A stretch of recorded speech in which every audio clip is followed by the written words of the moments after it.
Hello students, आज की विज्ञान की कक्षा 10 की तीसरी क्लास है, जिसमें प्रश्न नंबर 7वां के विषय में पढ़ाया जा रहा है। तो आप चैनल को लाइक शेयर एंड सब्सक्राइब करें, क्योंकि इस चैनल में कक्षा 10 की विज्ञान की क्लासें चैप्टर 1 से चैप्टर 16 तक पूरी पढ़ाई जाएंगी, जिसमें सभी प्रश्न उत्तर कराए जाएंगे, बहुविकल्पी भी कराए जाएंगे और अति लघुत्तरीय लघुत्तरीय बहुविकल्पी ये सब कराए जाएंगे, जो आपके पेपर में पूछे जाते हैं, जिससे आप लोगों के कक्षा 10 में 70 में से 65-68 नंबर अवश्य मिलेंगे। तो आप चैनल को लाइक शेयर एंड सब्सक्राइब करें और पूरी क्लासें ध्यान से पढ़ें, तो आपके नंबर अवश्य मिलेंगे। दिया है 7वां क्वेश्चन, निम्न अभिक्रियाओं के लिए संतुलित रासायनिक समीकरण लिखिए। इसका पहला समीकरण है calcium hydroxide plus carbon dioxide को आपस में मिलाने पर क्या प्राप्त होगा? कैल्शियम कार्बोनेट प्लस जल प्राप्त होगा। इसको सूत्र में कैसे प्रदर्शित करेंगे? कैल्शियम हाइड्रोक्साइड का क्या प्रतीक होता है? CaOH whole twice plus carbon dioxide का क्या होगा? CO2। जब CaOH का होल ट्वाइस यानी प्लस CO2 इनको आपस में मिलाने पर क्या प्राप्त होगा हमको? CaCO3 यानी कि कैल्शियम कार्बोनेट प्लस H2O, इसका मतलब होता है जल। अगला दिया है आपका जिंक प्लस सिल्वर नाइट्रेट, इनको आपस में मिलाने पर क्या प्राप्त होगा? जिंक नाइट्रेट प्राप्त होता है, जिंक नाइट्रेट और सिल्वर प्राप्त होता है। तो इसका क्या होगा समीकरण? इसका होगा जिंक सिल्वर नाइट्रेट का Zn जिंक होता है प्लस 2AgNO3, इसका होगा सिल्वर नाइट्रेट। इनको आपस में मिलाने पर क्या प्राप्त होगा? ZnNO3 whole twice plus 2Ag, यानी कि जिंक सिल्वर नाइट्रेट को आपस में मिलाने पर जिंक नाइट्रेट और सिल्वर प्राप्त होता है। अगला है 2Al, इसका ये होगा number C aluminium plus copper chloride. इन दोनों को आपस में मिलाने पर क्या प्राप्त होगा? एल्यूमिनियम क्लोराइड प्लस कॉपर प्राप्त होगा। इसका कैसे प्रदर्शित करेंगे? एल्यूमिनियम प्लस कॉपर क्लोराइड और एल्यूमिनियम क्लोराइड कॉपर को, इसका होगा 2Al एल्यूमिनियम, 2Al का हो जाएगा एल्यूमिनियम प्लस 3CuCl2, इसका हो जाएगा कॉपर नाइट्रेट। इन दोनों को आपस में मिलाने पर, एल्यूमिनियम और कॉपर नाइट्रेट को आपस में मिलाने पर क्या प्राप्त होगा? 2AlCl3 प्लस 3Cu, यानी कि एल्यूमिनियम क्लोराइड प्लस कॉपर प्राप्त होगा। अगला समीकरण आपका दिया है number D, barium chloride plus potassium sulphate. Barium chloride और पोटेशियम सल्फेट को आपस में मिलाने पर क्या प्राप्त होता है? Barium sulphate plus potassium chloride. इसको प्रदर्शित कैसे करेंगे? बेरियम क्लोराइड को BaCl2 से प्रदर्शित करेंगे प्लस पोटेशियम सल्फेट को K2SO4 से प्रदर्शित करेंगे। इन दोनों को आपस में मिलाने पर BaSO4 प्लस 2KCl प्राप्त होगा, यानी कि बेरियम सल्फेट और पोटेशियम क्लोराइड। आपका 7वां क्वेश्चन बताया गया है, आगे की क्लास में आपको अभी बता रहे हैं 8वां क्वेश्चन, तो आप वीडियो को देखते रहे बिना बढ़ाए।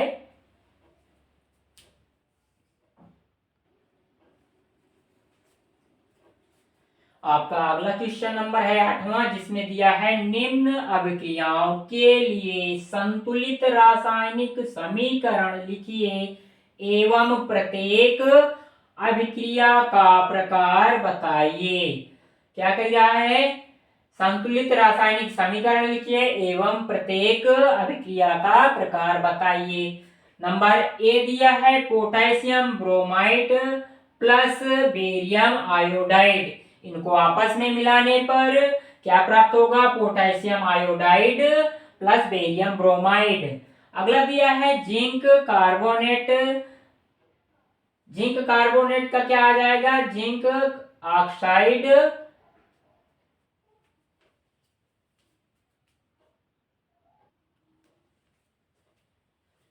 नंबर बी दिया है जिंक कार्बोनेट, इसको रासायनिक समीकरण करके अभिक्रिया करके क्या बनाएंगे, जिंक कार्बोनेट को zinc oxide plus carbon dioxide बनाएंगे। अगला दिया है हाइड्रोजन प्लस क्लोरीन, इसको क्या बनाएंगे, हाइड्रोजन क्लोराइड। अगला दिया है नंबर डी आपका मैग्नीशियम प्लस हाइड्रोक्लोरिक अम्ल, इसको अभिक्रिया कराने पर मैग्नीशियम क्लोराइड प्लस हाइड्रोजन प्राप्त होता है। इनको कैसे प्रदर्शित करेंगे, नंबर ए दिया है पोटेशियम ब्रोमाइड, इसको क्या लिखेंगे 2KBr, क्या लिखेंगे 2KBr, ये ऐसे दिए रहते हैं AQ, तो 2KBr AQ प्लस उसके बाद क्या दिया है बेरियम आयोडाइड, यानी बेरियम आयोडाइड का होगा Bal2, उसके बाद AQ एरो लगा देंगे। उसके बाद फिर क्या लिखेंगे, पोटेशियम ब्रोमाइड को बेरियम क्लोराइड में मिलाने पर 2Kl AQ प्लस BaBr2 क्या प्राप्त होगा हमको, पोटेशियम क्लोराइड को बेरियम आयोडाइड में मिलाने पर, पोटेशियम ब्रोमाइड को बेरियम क्लोराइड में मिलाने पर क्या प्राप्त होगा, पोटेशियम आयोडाइड प्राप्त होगा। ये कैसा विस्थापन है, इसको कहेंगे द्विविस्थापन अभिक्रिया। क्या कहेंगे, इसको द्विविस्थापन अभिक्रिया कहेंगे। अगला नंबर बी दिया है आपका जिंक कार्बोनेट, जिंक कार्बोनेट का क्या आएगा ZnCO3, उसके ZnOCO3 को अभिक्रिया करने पर ZnO कोष्टक में एस लगा देंगे प्लस CO2, यानी कि जिंक ऑक्साइड और कार्बन डाइऑक्साइड प्राप्त होगा। जिंक कार्बोनेट को अभिक्रिया करने पर जिंक ऑक्साइड और कार्बन डाइऑक्साइड प्राप्त होगा। ये कैसी अभिक्रिया कहलाएगी, ये अपघटन अभिक्रिया कहलाएगी। नंबर सी दिया है हाइड्रोजन क्लोराइड, हाइड्रोजन क्लोरीन, यानी कि हाइड्रोजन प्लस क्लोरीन को अभिक्रिया कराने पर हाइड्रोजन क्लोराइड प्राप्त होता है। क्या करेंगे, जब हाइड्रोजन और क्लोरीन आपस में अभिक्रिया कराएंगे तो हाइड्रोजन क्लोराइड प्राप्त होगा। इसको कैसे प्रदर्शित करेंगे, हाइड्रोजन प्लस क्लोरीन, यानी हाइड्रोजन का क्या होगा H2, क्लोरीन का Cl2, इनको आपस में मिलाने पर 2HCl प्राप्त होगा। यह कैसी अभिक्रिया है, संयोजन अभिक्रिया है। नंबर डी आपका है मैग्नीशियम प्लस हाइड्रोजन क्लोरिक अम्ल, यानी कि मैग्नीशियम में हाइड्रोक्लोरिक अम्ल मिलाने पर कैसी अभिक्रिया प्राप्त होगी, मैग्नीशियम क्लोराइड प्लस हाइड्रोजन प्राप्त होगा। तो क्या लिखेंगे, मैग्नीशियम का प्रतीक क्या होता है Mg, हाइड्रोक्लोरिक अम्ल का क्या होगा 2HCl। जब इन दोनों को आपस में मिलाएंगे तो क्या प्राप्त होगा MgCl2 प्लस H2, यानी मैग्नीशियम क्लोराइड और हाइड्रोजन प्राप्त होगा। यह कैसी अभिक्रिया है, यह विस्थापन अभिक्रिया है। वीडियो को स्किप करके ना देखें, पूरा वीडियो देखें जिससे आपके समझ में आएगा, और नोट करते जाएं, वीडियो को रोक रोक के बाद में पढ़ लिया करेंगे, जिससे कि आपके पेपर में अच्छे नंबर मिले।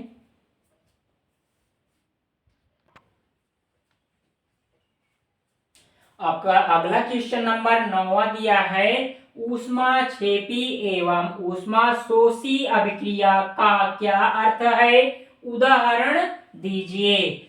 इसका उत्तर होगा ऊष्माक्षेपी अभिक्रियाएं वे होती हैं जिसमें उत्पादों के निर्माण के साथ साथ ऊष्मा का उत्पादन होता है। इसका उत्तर क्या होगा, ऊष्माक्षेपी अभिक्रियाएं वे होती हैं जिसमें उत्पादों के साथ साथ ऊष्मा का उत्पादन होता है। क्या पढ़ेंगे, ऊष्माक्षेपी अभिक्रियाएं वे होती हैं जिसमें उत्पादों के निर्माण के साथ साथ ऊष्मा का उत्पादन होता है। उदाहरण नंबर 1 पॉइंट फर्स्ट दिया है C+O2, क्या हो जाएगा, इसको आपस में मिलाने पर C+O2 को मिलाएंगे CO2 प्लस ऊष्मा हो जाएगी। पॉइंट सेकेंड है CaO प्लस H2O को मिलाएंगे, क्या हो जाएगा, Ca कोष्टक के अंदर OH2 यानी OH का होल ट्वाइस प्लस ऊष्मा हो जाएगी। अगला दिया है ऊष्मा शोषी अभिक्रिया वे होती हैं जिसमें उत्पादों के निर्माण के साथ साथ ऊष्मा का अवशोषित होती हैं। क्या होता है, ऊष्मा शोषी अभिक्रियाएं वे होती हैं जिसमें उत्पादों के निर्माण के साथ साथ ऊष्मा अवशोषित होती है। उदाहरण नंबर सेकेंड है, पॉइंट फर्स्ट दिया है आपका CaCO3 प्लस ऊष्मा, इसको क्या हो जाएगा, CaO प्लस CO2।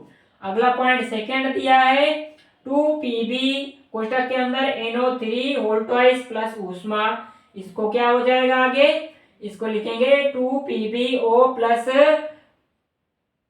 2 क्या हो जाएगा यहाँ 4, तो क्या लिखेंगे NO2 प्लस O2, ये O2 अलग हो जाएगा और 2NO2 ये यानी कि यहाँ 2 क्या हो जाएगा 2, ये आ जाएगा यहाँ 2Pb।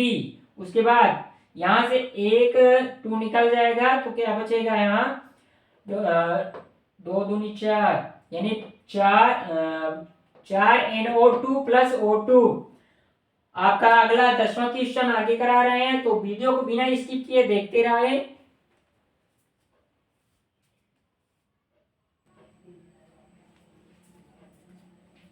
आपका अगला क्वेश्चन नंबर 10वां दिया है, श्वसन को ऊष्माक्षेपी अभिक्रिया क्यों कहते हैं, वर्णन कीजिए। 10वां क्वेश्चन क्या कह रहा है, श्वसन को ऊष्माक्षेपी अभिक्रिया क्यों कहते हैं, वर्णन कीजिए। इसका उत्तर दिया है, श्वसन की क्रिया में हमारे शरीर की कोशिकाओं में ग्लूकोज का दहन होता है जिसमें ऊर्जा निकलती है। इसी ऊर्जा से हम अपने दैनिक कार्य करते हैं। अतः श्वसन एक ऊष्माक्षेपी अभिक्रिया है। रासायनिक समीकरण इस प्रकार है। क्या दिया है, श्वसन की क्रिया में हमारे शरीर की कोशिकाओं में ग्लूकोज का दहन होता है जिसमें ऊर्जा निकलती है। इसी ऊर्जा से हम अपने दैनिक कार्य करते हैं। अतः श्वसन एक ऊष्माक्षेपी अभिक्रिया है। रासायनिक समीकरण इस प्रकार है, C6H12O6 प्लस CO2 इसको आपस में मिलाने पर 6CO2 प्लस 6H2O प्लस ऊष्मा ग्लूकोज बनता है। नंबर 11वां आपका क्वेश्चन दिया है, वियोजन अभिक्रिया को संयोजन अभिक्रिया के विपरीत क्यों कहा जाता है। इन अभिक्रियाओं के लिए समीकरण लिखिए। वीडियो पूरा देखें, स्किप करके ना देखें और नोट्स बनाते जाएं जिससे कि आपको तैयारी करने के लिए अच्छा समय मिल जाए। अभी छुट्टियों में आप लोग तैयारी कर सकते हैं जिससे पेपर में आपके अच्छे नंबर मिले। दिया है 11वां क्वेश्चन, वियोजन अभिक्रिया को संयोजन अभिक्रिया के विपरीत क्यों कहा जाता है। इन अभिक्रियाओं के लिए समीकरण लिखिए।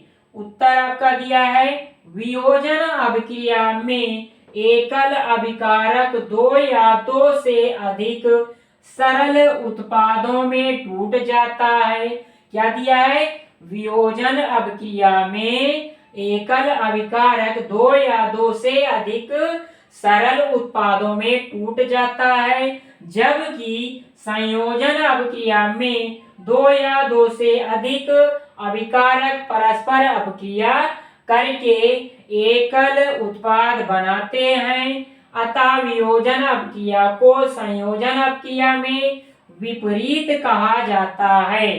क्या दिया था, वियोजन अभिक्रिया में एकल अभिकारक 2 या 2 से अधिक सरल उत्पादों में टूट जाता है, जबकि संयोजन अभिक्रिया में 2 या 2 से अधिक अभिकारक परस्पर अभिक्रिया करके एकल उत्पाद बनाते हैं। इसमें क्या दिया था, वियोजन में सरल उत्पादों में टूट जाता है, और इसमें क्या दिया है, जबकि संयोजन में अभिकारक में दो या दो से अधिक अभिकारक परस्पर अभिक्रिया करके एकल उत्पाद बनाते हैं। वियोजन में टूट जाते हैं, संयोजन में एक अभिक्रिया करके एकल उत्पाद बनाते हैं। अतः वियोजन अपक्रिया को संयोजन अपक्रिया के विपरीत कहा जाता है। वियोजन अपक्रिया दिया है, वियोजन अपक्रिया का उदाहरण CaCO3 को गर्म करने पर CaO प्लस CO2 यानी कि कैल्शियम ऑक्साइड और कार्बन डाइऑक्साइड प्राप्त होता है। CaCO3 को गर्म करने पर CaO प्लस CO2 प्राप्त होता है, यानी चूना पत्थर कैल्शियम कार्बोनेट को गर्म करने पर कैल्शियम ऑक्साइड और कार्बन डाइऑक्साइड प्राप्त होता है। संयोजन अपक्रिया दिया है, CaO प्लस H2O को जल में यानी कि CaO प्लस जल H2O को आपस में मिलाने पर Ca कोष्ठक के अंदर OH का होल टॉइस प्लस ऊष्मा, तो क्या कहेंगे, कैल्शियम ऑक्साइड और जल को आपस में मिलाने पर कैल्शियम हाइड्रोक्साइड बनता है। आगे की क्लास देखने के लिए चैनल को लाइक शेयर एंड सब्सक्राइब करें, और जिससे आप आगे की क्लास देखें। ये वीडियो आपको विज्ञान के लॉन्ग वीडियो में मिलेंगे, और जो SSC लेवल की वीडियो डाली जाती है वो शॉर्ट वीडियो में मिलेंगे। तो आप चैनल को लाइक शेयर एंड सब्सक्राइब करें और पूरे वीडियो देखते रहें।